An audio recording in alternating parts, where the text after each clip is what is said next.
bonjour, c'est le pourquoi du comment. Merci d'être toujours plus fidèle à votre rendez-vous culturel qui ne ressemble à rien de ce qui se fait ailleurs. Bah oui, il faut avouer que c'est une émission un peu baroque, si je puis dire. Elle est plus excentrique, elle est plus que d'autres du même style.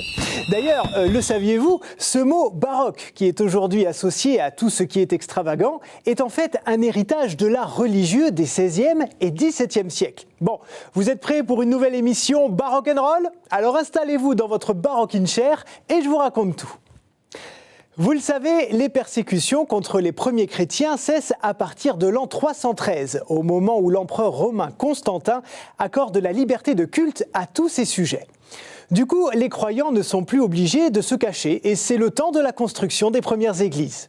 Naturellement, leur forme est d'abord inspirée de l'architecture de l'époque et notamment des basiliques civiles romaines. Puis petit à petit, un art chrétien s'affirme et s'enrichit au fil des évolutions techniques et théologiques. Au 8e siècle, les Carolingiens imitent encore clairement les modèles païens et byzantins.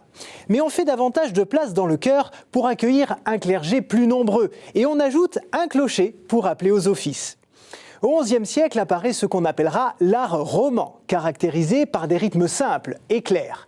Les portails et les tympans des églises arborent désormais un décor narratif sculpté et des Christs triomphants. Mais la plupart des bâtiments sont encore assez dépouillés, leur espace sépare encore nettement la représentation du sacré et la nature.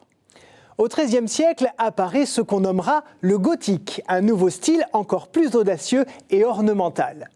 La théologie de l'époque affirme que pour aller vers Dieu, il ne faut pas forcément fuir la nature et la société, puisque le Seigneur s'y rend présent. Alors on va accueillir cette nature avec beaucoup de lumière, des portraits de saints plus réalistes et un Christ qui souffre vraiment. Et tout le savoir-faire technique et artistique veut montrer que Dieu est beau et que l'homme est à son image.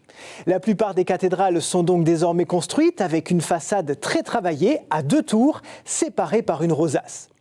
Et après la guerre de 100 ans, les décors sont de plus en plus exubérants. À l'extérieur, on multiplie les pinacles et les gables, et à l'intérieur, les voûtes sont décorées de façon très luxueuse. Au XVIe siècle, le Concile de Trente permet une nouvelle évolution. À cette époque, l'Église catholique doit faire face au protestantisme naissant et affirmer ses vérités de la foi. Elle veut particulièrement insister sur la centralité de l'Eucharistie et met l'autel en valeur, un peu comme sur une scène de théâtre. Et comme les protestants interdisent de représenter le sacré, les catholiques vont riposter par une exagération des représentations qui deviennent encore plus majestueuses. L'esthétique des édifices se fait de plus en plus spectaculaire, avec des frontons extrêmement travaillés. À l'intérieur, des colonnes torses qui semblent tutoyer les cieux, et tant au niveau des peintures que des sculptures, le trait est exagéré, l'expression des émotions est plus intense.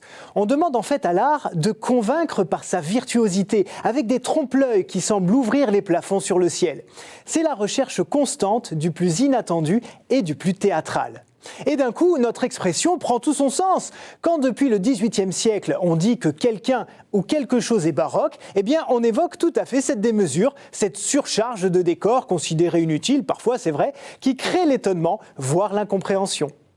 Vous voyez donc encore une fois que l'histoire de l'Église est intimement liée à celle des arts en général, jusqu'à forger des mots et des expressions de la langue française. Là, en l'occurrence, le style baroque, réponse à la réforme protestante, qui devient un adjectif pour désigner quelque chose d'extravagant et de cacophonique.